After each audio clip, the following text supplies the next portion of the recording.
Hey, Stacey. Thanks for coming on the podcast today.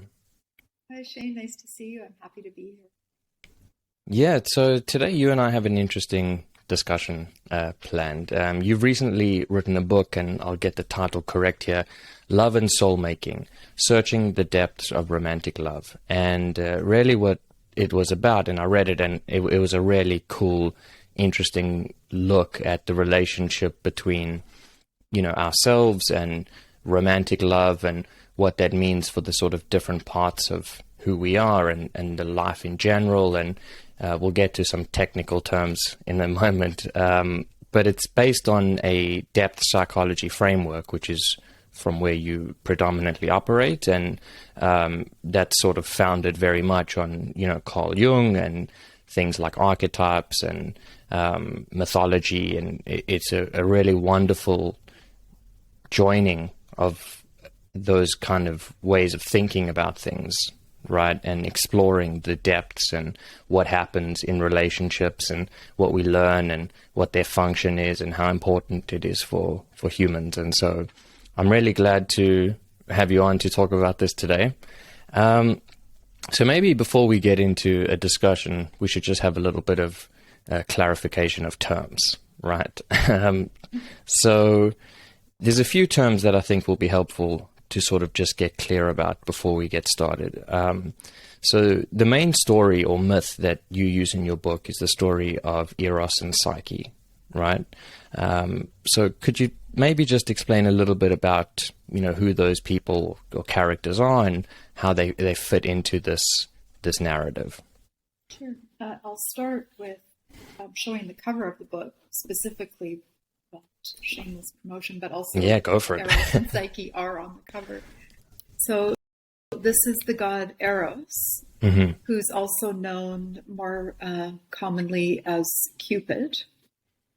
In earlier times, he was also known as Amor, love.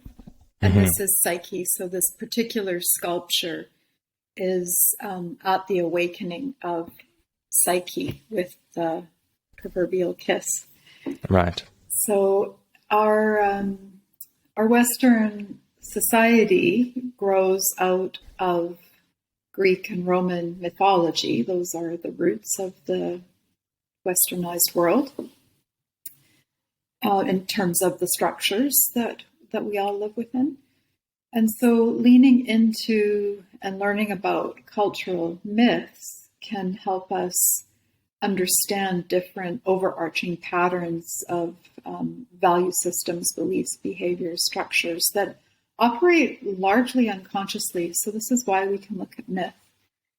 So Eros, being the god of love, is the son of Aphrodite, or sometimes she's called Venus, and she's the goddess of love, sexuality, and beauty. And Psyche, Aphrodite, is very essential to the tale.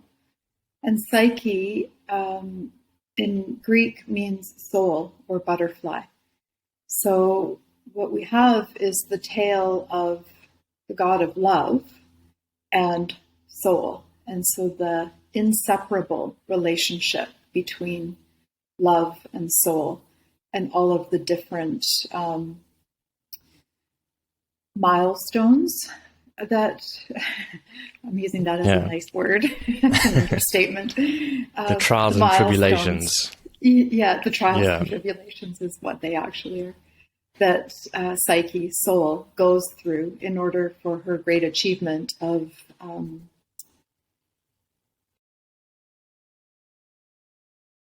partnering, uniting, having the marriage union, the connuptio with the god of love, Eros. So I track that tale. It's woven through the book as a bit of a map for the experience of romantic love in the external lived world, and also really importantly, which is the orientation of depth psychology in the internal world. So how soul and psyche develop within the individual and within the collective unconscious as well. Right. And so, words like soul, right, have complicated connotations because there's so many different interpretations and meanings to different people for all sorts of reasons. And so what exactly do you mean in this case by, the soul of a person? Yeah. And I'm so glad you asked that, because very often in our westernized paradigm, we conflate, mix up the meaning of soul with spirit. Mm-hmm. And they're actually, the way I would use them and the way most depth psychologists would use them, they're quite different and almost opposite, in fact. So soul, we can think of embodied of the earth, in the muck and mud and moisture and streams, humus. Humus is like decay, rot, the blackening in alchemy, where everything dies off. It's that really mucky stuff. It's really very connected with the body. So it's the example I like to use, if we think of spirit as the eternal and the ephemeral, soul is the experience of the spirit being encapsulated in the matter of the body. And then from that union, soul is what exists. Right. Because, it's quite hard to talk about, spirit and things that are undefinable and trying to make sense of them in our human language. And so we're not even going to venture out on that path now. But if I'm understanding you correctly, it's when we say soul, it's sort of one way of saying it might be, an embodied mind, which is how some people have chose to amalgamate the sort of dualistic view of mind and matter, or, the sort of total psychophysiological human experience in the context of being alive in the world, right? So it's everything that you are that is understandable to some degree. Yeah, that's not how I would describe it. No? That's actually tipping more toward how I would describe ego, only because you use the word, oh gosh, Shane, understandable. we're having so much fun for hours. There's not necessarily a lot of consciousness with soul. In fact, I think there's a lot of unconsciousness, where ego, the way I would use it, which is not how Buddhists would use it at all, or anybody in the yoga tradition, I would think of that as a container that holds everything we know about ourselves in consciousness, right? Mm-hmm. Soul is more the lived experience when we're talking about the personal. And so as we age and we have more experiences, and particularly if those experiences are gritty, the soul becomes more rich, like wine, right? The longer it ages, the richer it becomes, right? Through the experience in alchemy. But that's talking only about the personal soul. And soul ultimately, when we really zoom out, isn't incredibly personal at all. It's directly connected with the world's soul, which is called the anima mundi in Latin. So the book is in fact dedicated to the anima mundi, to the world's soul, where everything that's alive and part of the life force and part of our beautiful blue pearl of a planet, that is the anima mundi, and we're part of that through our own soulful personal experience. And so we're sort of individual expressions of the anima mundi. If you want to use individual as separate, and it's sort of complicated how separate that is, rarely, but we certainly feel ourselves to be a lot of the time. And so the story of Eros and Psyche is Eros being the sort of figure of love, and Psyche being the soul, right? And so it's a relationship between these two. And so maybe in just like a few sentences so that we have some context, like what happens in that story? A few sentences, okay. Oh, you can use all the sentences, but I didn't want to be like, oh, will you recount the whole myth? No, don't. Go for it. It does feel important to bring it in, but I will give an abridged version. Sure. So Psyche is mortal. She's human.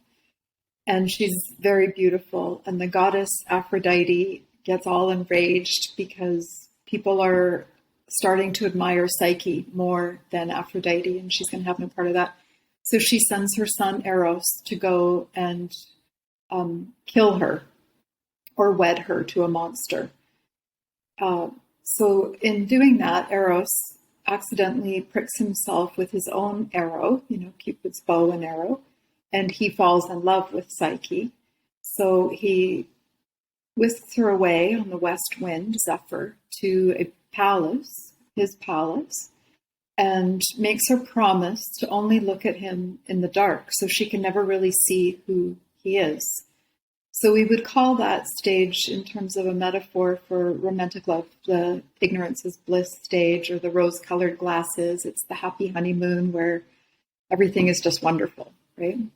Mm-hmm. Everybody knows that for 6 months to a year, which is so lovely.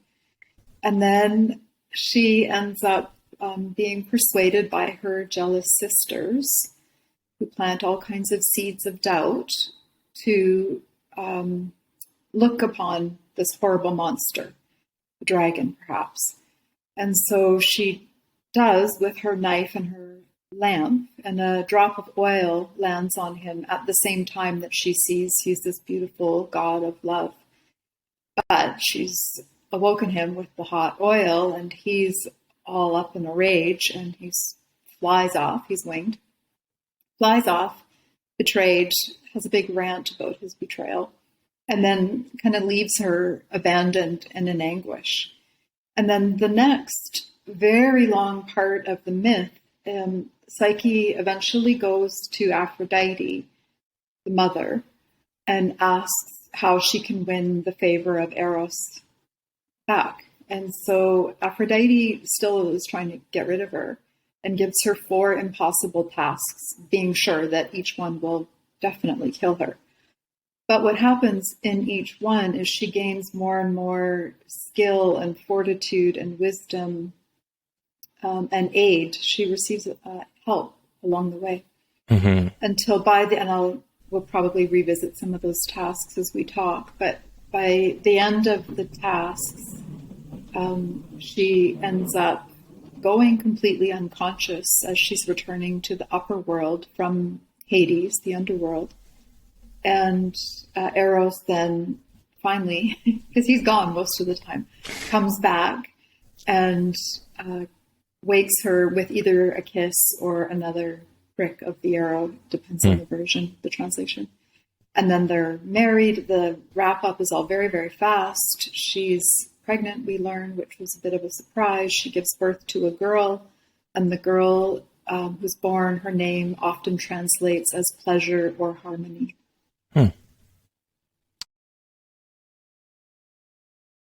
As in, like, the union. As in, when they're united, that's the child comes out of that. And also importantly, Psyche gets her own wings as well and becomes deified on Olympus too. You know, it's interesting. Before we get into that story, what I always love about and find fascinating about Greek mythology is that the gods, the pantheon of gods, they're very human, at least in their emotional capacity, right? You would think that any sort of deified being would not be subject to things like jealousy and vengeance and things like that. But rarely the stories are exact personifications of those and the consequences that they bear, unintended or otherwise. What's your sense of why that is? Well, in terms of archetypal psychology, we would say that it is the gods that bring up our really intense emotional affects. And so anytime we're triggered into some sort of complex, right, or anytime we're triggered, I don't particularly care for the word triggered, but people know it. anytime there's a complex activated, like somebody who's outrageously jealous, for example, or fearing abandonment and feels like their life is over, like all of those are archetypal experiences. So if we go in therapy and go down into the what is under that, what is under that, what is under that, we find that at the core there's God or goddess that is the personification of that emotional affect. And so our emotions where we feel out of control, like our conscious personality is not the one driving, then we can say, okay, an archetype has taken over and co-opted the conscious personality. Who is this archetype that is needing attention right now? And we follow that by going into the feeling and therefore under, right? So jealousy very often is associated with Aphrodite. It's also associated with Hera as the archetype of the wife. Needing radical aloneness would be associated with Artemis, the goddess of the wild virgin forests. There's always different emotional affect associated with the various gods and goddesses.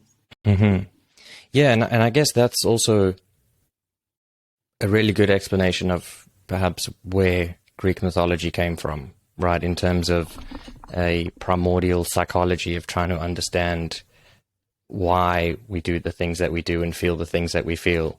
And, when we're overcome with a particular emotion that doesn't feel like we started it, or, the ego as is sort of goes, well, I'm just overcome with anger or with whatever it is. It feels like there's some sort of external force that's being acted upon us. And then, in that sort of tradition, it's about figuring out, okay, well, what do we do to appease the gods, to get rid of this or bypass through this, affect state, which is really fascinating. And I think it's a really cool way of understanding, humans and emotions, because, we like stories and they resonate with us. And stories have been a part of human history for just about ever, as far as I know. And the best way to communicate something to people is often through the medium of storytelling, right? And then they sort of just become mythologized at some point, where there are such powerful images that are contained in one story that they can be talked about and analyzed and applied to various situations sort of forevermore, right? Story and image and personification of these really rich figures, they speak to us on so many levels that are including our conscious level, but also, Psyche, she speaks in symbolic language and metaphor. So, and the body speaks in its own language. Like there's so many ways we understand and communicate. So when we speak with story, metaphor, symbol, personification, we can really understand things like, that feeling of really understanding in our bones much more than when we're up here spinning in our heads. Right? Yeah, and we do. And that's why people go to painstaking lengths to try to articulate feelings and, ideas that are more experiential than they are, being able to phrase it out, whatever the word is. And so it's a very powerful tool.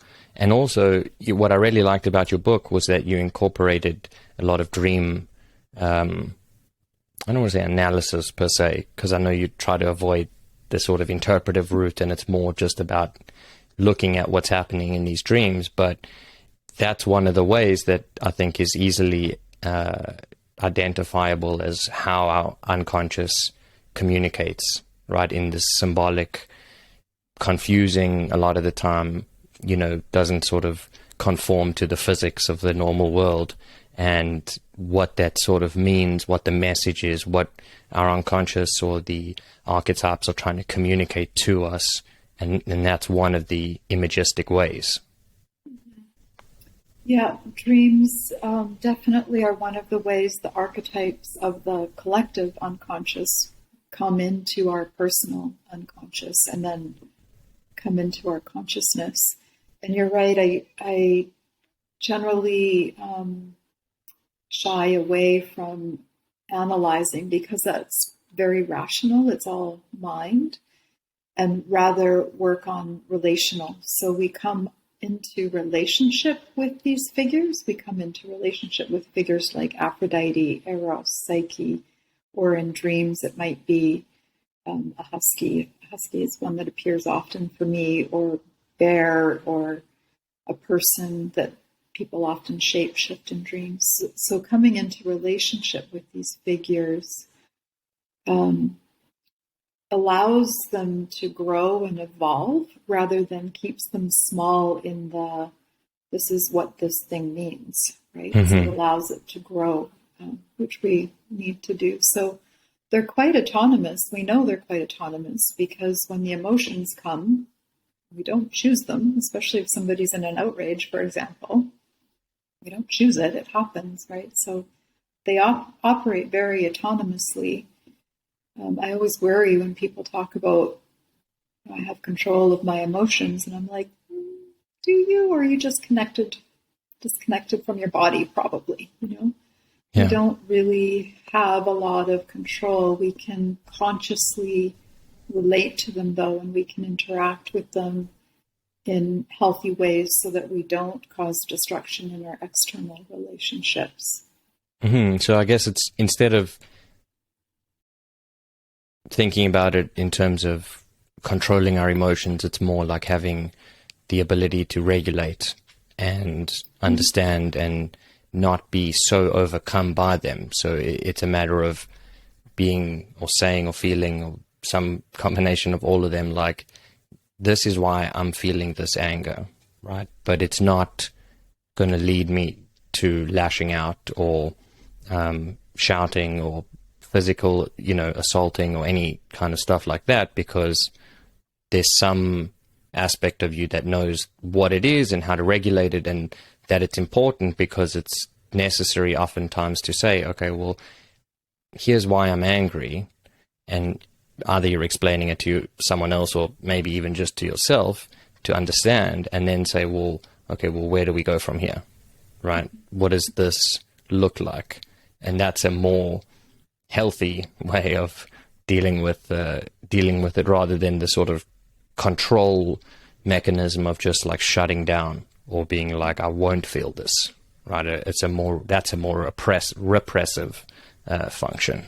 Right. And eventually it comes out, right? So we can only repress and suppress for so long, and then it comes out. So if we can, and often, especially something as strong as anger, we won't necessarily know what has activated that anger.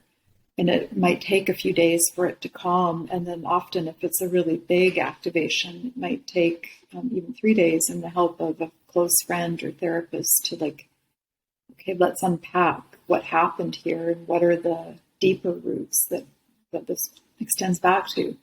And then in doing that, we aren't just sort of volleyed around indefinitely for the rest of our lives by these archetypal affects. Instead, we work through the complexes so they don't become so activating going forward. Or if they are, they pass more quickly and more gently, and we know what's happening so we can accept it and know it leaves. And it just, the more we come into that awareness and acceptance, the more we can shift those experiences. 100%. And what I also really liked that you spoke about in your book was this notion of the human condition being sacred and not something to be changed per se. Change maybe isn't the right word, but it's this idea that, we often try and say, I don't want to feel negative emotion.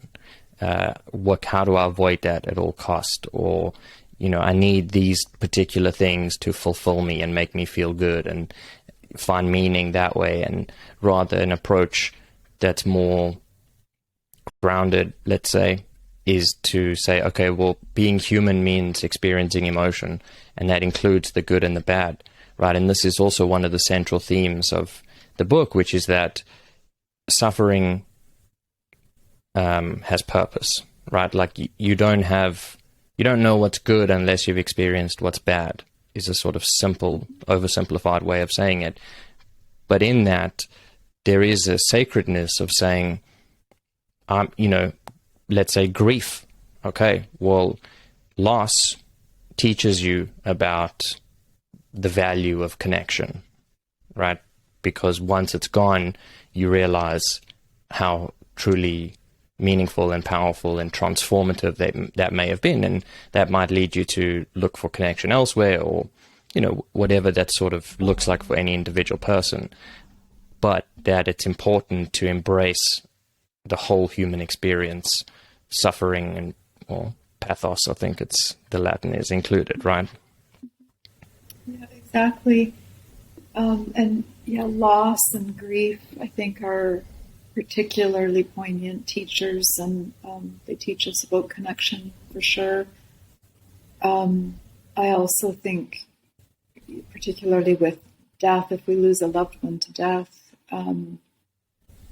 there's nothing that can teach us more about life and loving and being here when we're in direct tension with the opposite, right? Mm-hmm. And there's that really liminal space, depending on how close the person was, that when we're in that liminal space of loss and grief, it's like everything is so raw, and the being here is just so, it can be vibrant and depressed all at the same time. It's a really rich, soulful experience, right? Mm-hmm. And that's how your soul expands. Yeah, sorry, go ahead. No, I was just saying, and like you say, that's how your soul expands, right? Exactly. Is through these experiences. That's where the biggest growth comes from, or transformation or expansion, where, and I think this is something that most people sort of intuitively know, right? Like another theme is the hero's journey. And any story that we like to hear, even in today's modern times that are created, it's like the story has to have some sort of conflict and resolution, right? Or a difficult challenge to be overcome. I mean, a story that's just very straightforward of like, oh, okay, I don't know, man meets a woman, they get married and live happily ever after. People are like, yeah, okay, so what? Like, good for them, but it's not engaging. It doesn't represent growth or change or transmutation at any level. Whereas, the sort of classic love story of like people meet, they fall in love, they have a big fallout or a big challenge or something massive happens, and then that's resolved, and then the relationship is even stronger and more and deeper because of it, right? And that would be, first of all, much closer to reality than the first analogy that you made, but that would also be following the Psyche and Eros story. So when we're into the task, so first there's the big betrayal and the loss, and he leaves. It's just drama. Yeah. He actually stands in a sequoia tree or something and has a big fit. It's like, really? But we've all, like, it's relatable, Yeah. Goes on a rant. And then each of the tasks, all three of them, Psyche comes to a moment where it's so impossible, she surrenders to death and she contemplates suicide. So suicide, that fantasy that is not meant to be literalized, it's symbolic. It always seems to have a place so that the new life can emerge, right? So she gets to the hopeless despair, suicide, can't do this anymore. Maybe I'll throw myself into the river or off the tower. There's the three different things. And then some sort of natural aid comes, an act of grace. And I think that also really mirrors what happens psychologically. Some other aspect of our psyche that was previously completely unconscious to us comes to our help and gives us guidance. And somehow we go from complete collapse, I can't do this, to, oh, maybe I could just do this next little thing, and there's like another step in front of us. And so through those tasks, and she completes all of them, we can see that as also mirroring not only the psychological development of the individual, but also the development of the individual's capacity for relatedness, whether or not one is partnered. So if there is partnership, and it's a transformational growth opportunity type partnership. Trying to spin it nicely. If there's a lot of struggle, there will be those different milestones, and not every threshold will be crossed with the same person, right? Sometimes that relationship might end and there might be a period of integrating that, and then the next task or next challenge will come along. And, each individual's journey is different. It doesn't matter whether one is in a long-term partnership, which is the social norm, or whether one is not partnered, or when one goes through, the paradigm doesn't really matter at all. But the development of relatedness continues through the suffering of the myth, of Psyche's suffering through the myth. So suffering, which is unavoidable, which is where we started in this part, if we can find meaning from it and what can be the elixir and the healing from it, then we don't just suffer blindly and without purpose. When there's some meaning making that can come of it, then it makes it more endurable, right? It doesn't make the suffering go away, but it does make it more, we can make tolerable, sense out of it. And we're more willing to go through it knowingly, right? Yes. And that's like anything that requires a huge amount of effort to do, that you deem worthy of the outcome or the reward at the end of it. Even if you don't know exactly what that is, a sort of simple comparison, maybe too simple, is like, if you want to be super fit and you need to go to the gym, right? And eat healthy. That requires sacrifice, and it requires a huge amount of effort, and it's difficult. And there are lots of struggles that you'll go through at different points, depending on how far you want it to go or whatever. But the point is, like, you do that knowing that you're doing it for a reason, right? If you were just essentially, torturing yourself at gym every day, and you were like, there's no point to this. I mean, it would be insane to continue doing it. It would at least feel insane. You might do it anyway, but that's really, a sort of simple comparison. But just before we carry on, back to this idea of, Psyche's suicidality, right? I thought that was a very interesting and powerful element, because it kind of encapsulated for me a few things. Firstly, the intensity of the challenge or the challenges that she was facing, right? These weren't menial challenges. These were like, this is so difficult that I feel like giving up, right? I don't know what to do, and I don't see I have any other options. Then there's the element of, the grace coming in, and that sort of unconscious part of ourselves coming to transform or redirect, or say, okay, well, actually, here's what you can do, or something like that. Or in the stories, it comes in the form of various natural phenomena coming to her aid, right? And then there's also the part of how it happens 3 times, or 4 times? 3 times. 3 times. The 4th time, 4 times. The 4th time is very complex, so it needs to be its own story. Well, whatever. 3. Let's talk about the 3 times. It doesn't matter, because it's like the point of it being, she's so driven by her cause, or by this meaning to, find and be with Eros, that she knows what these challenges are going to look like and does them anyway, right? You might say, well, she didn't really know the first one, how bad it was going to be. And so once she got through that, she, maybe would have given up, because she was like, that was such a low point. I don't want to ever go there again, knowing that there's more stuff coming. And instead, though, she goes back, right? She's like, well, I'm going back again, because this is that important to me. And that was also just such a huge,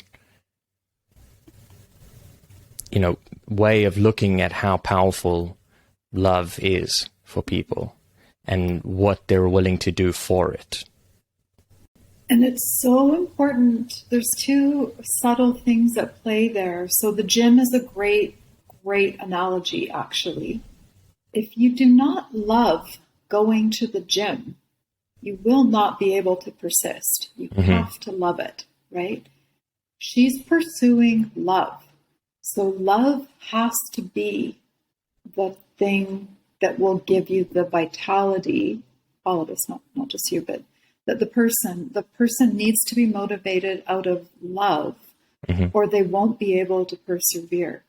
If we try motivating out of will, the stomach, the I center, the identity, we will fairly rapidly not be able to continue. I was going to use all kinds of euphemisms there. Yeah. It doesn't work. We really quickly understand our I, the ego, the will, is not enough to impel us. It has to be a labor of love.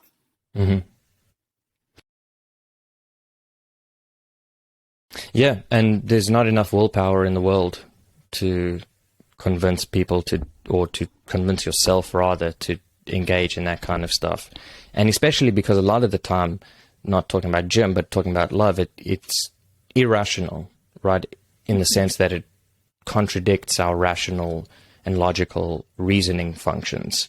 And we're very much accustomed and accultured to giving that priority of, if it's not logical or reasonable, it's not a good idea, right?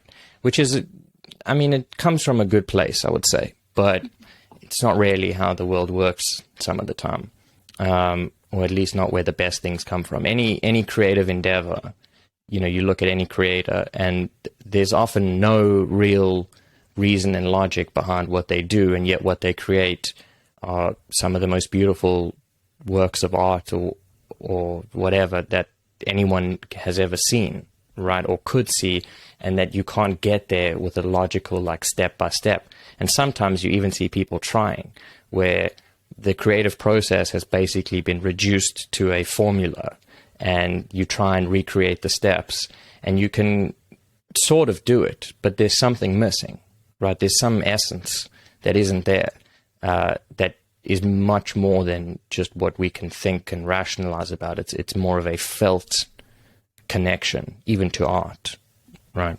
Yeah, I love that you brought in the creative process. There's the connection between love and soul and creativity is it's inseparable. Like when we're connecting with love and soul, it's so generative. So much new life can come out of that place. That creative process. And you're absolutely right. It defies rationality and logic. Like, feeling and emotion is something we have in our bodies, in the core of our bodies. It's not up here doing Rubik's Cubes.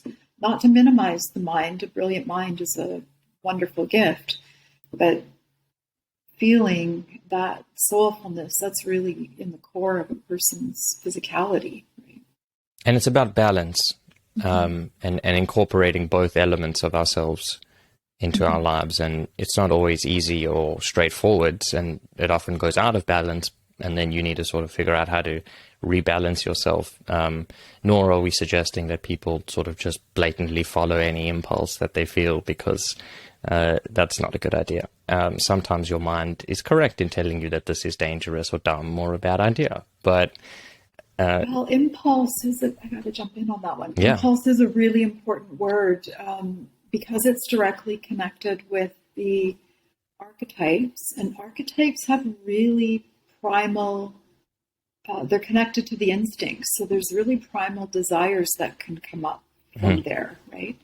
And many of those don't align with our human relationship morality or ethics, or our societal morality or ethics, right? So we do have to temper the impulsivity and compulsivity with rationality, right? We can't just act with blind instinct. We have to follow through consequence and see if it's aligned with our personal morality. And you're concerned about the collective morality, then that as well. Most people are somewhat concerned about that, right? Yeah, and also, I mean, and an obvious but maybe extreme example of this would be, you might feel the impulse to hit someone or whatever, but you really shouldn't. And society's not going to care about what you think about morality. If that happens, they're going to arrest you and put you in jail, and that's just how it is, right? You don't get to dictate that. I mean, you can make changes differently, but on a sort of individual instance level, right? You still got to be part of society and follow the rules, or choose not to and bear the consequences. Maybe you choose to do that, and that's okay too sometimes. But it's all about, moderating and tempering is a good word that you used.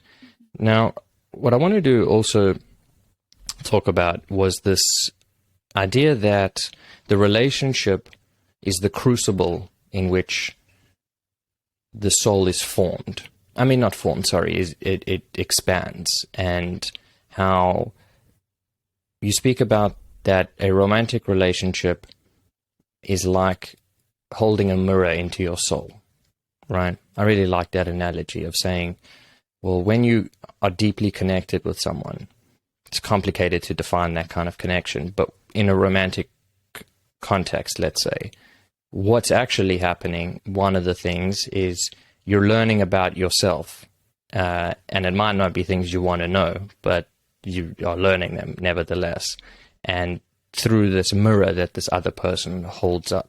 What does that, mean to you? How do you conceptualize that idea? Yeah, the idea of the crucible is that there's two individuals, and the two together create a vessel. And so there's a third thing, and the third thing is the relationship or the crucible. It's both, but it's there because of the two. And so we bump up against our own projections is the correct word, the technical word, the mirror of the other person. So in seeing the other person, we're seeing through our own filter, and we're seeing really parts of ourselves. And we're never not in projection. It's not like it's this thing we can magically turn off. It's not an inferior function, although many people talk about it like it's something we want to outgrow. It's like as though it's a lower state. It is just a human way of being in the world, and it doesn't matter if we're in nature with a friend.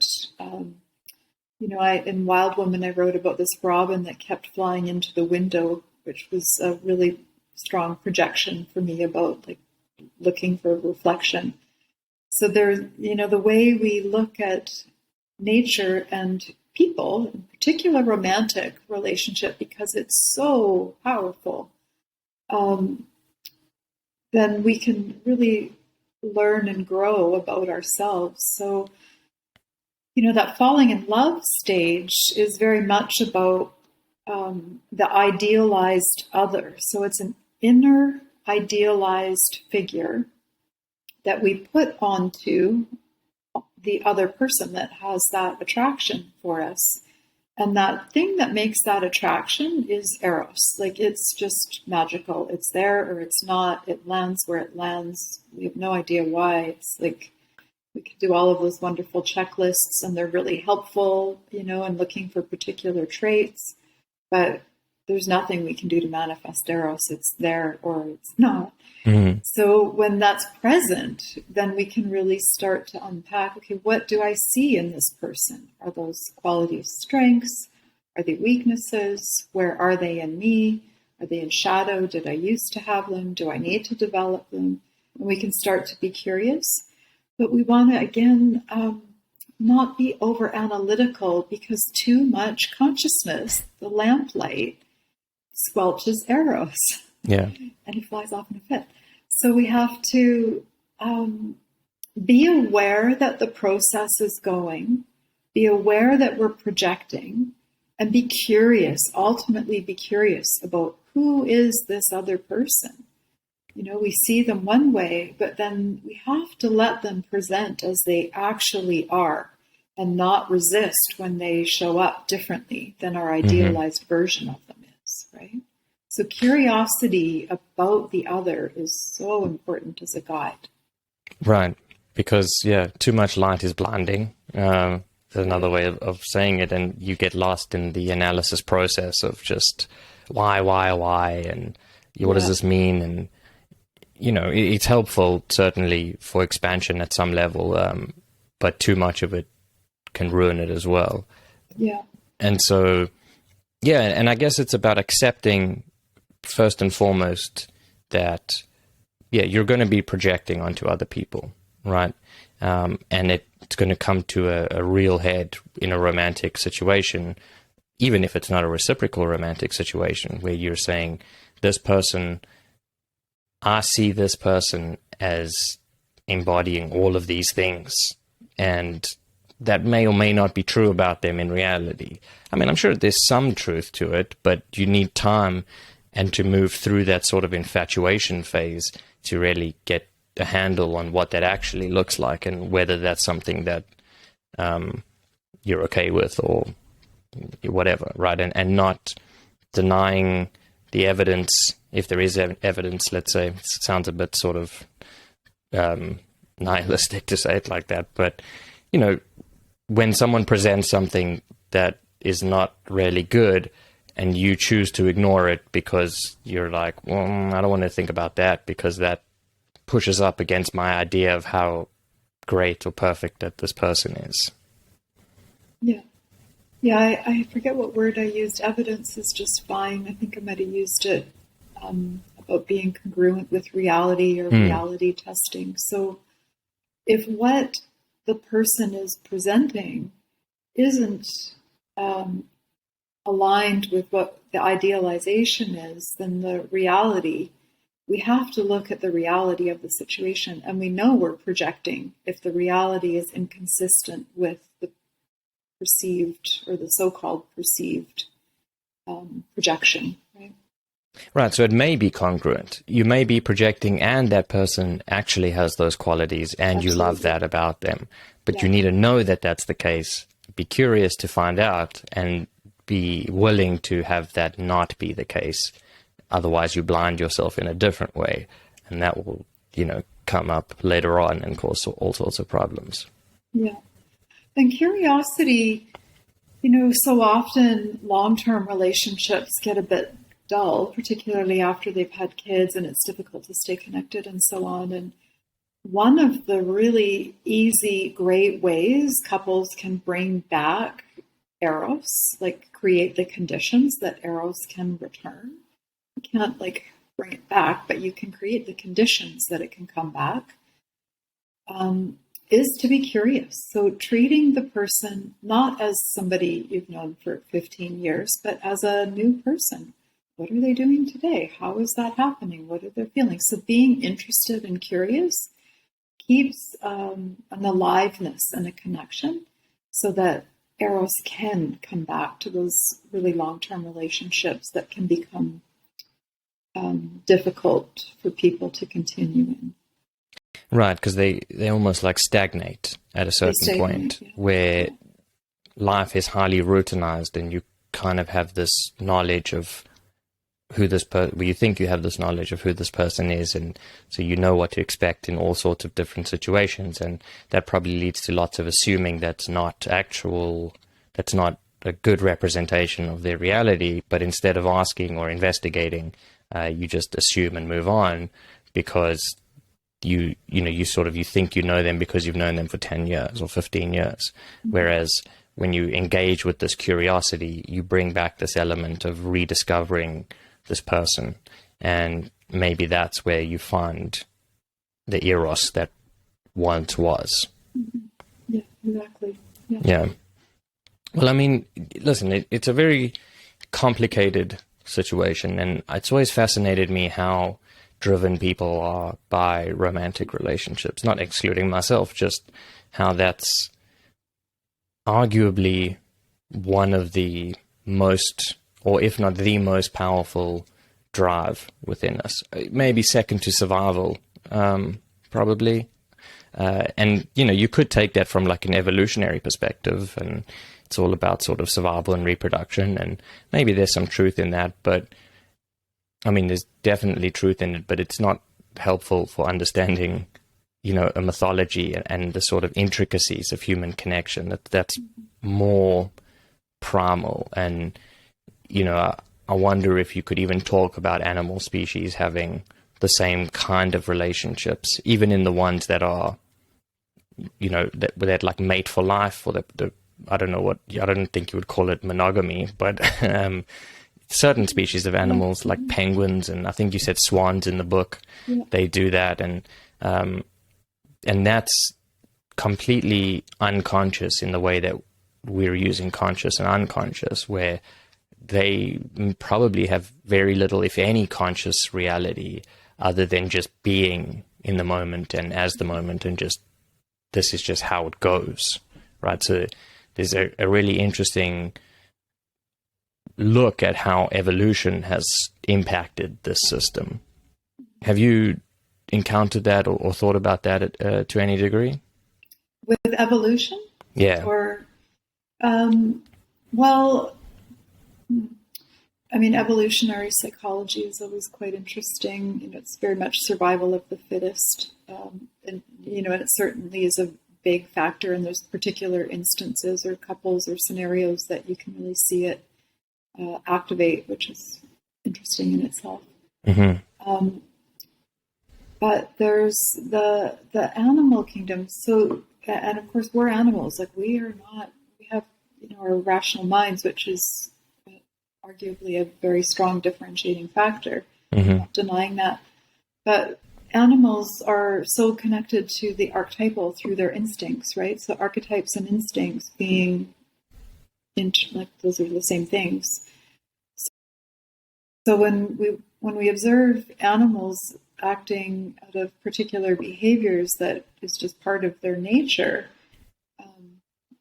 then we can observe what that particular species is prone to.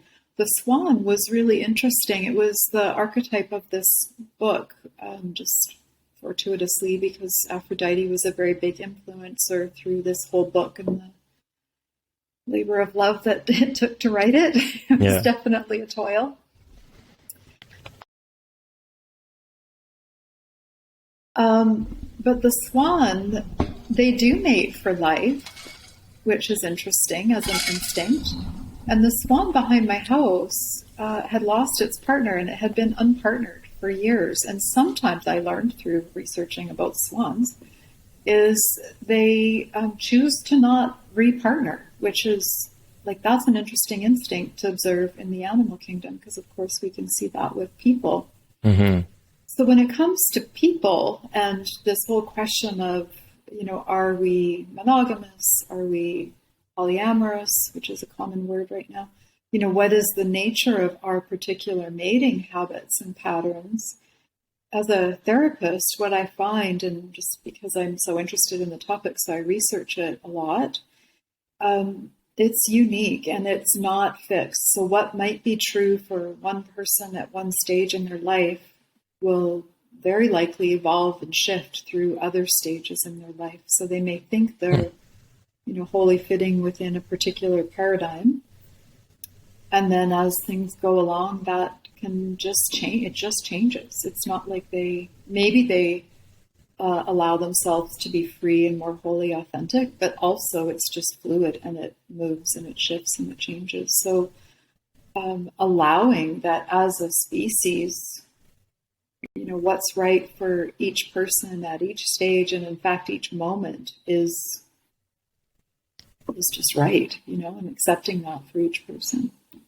Yeah, because life is very dynamic and changing all the time in ways that we can't really predict to a large extent, at least on a sort of individual psychological level, as far as I know.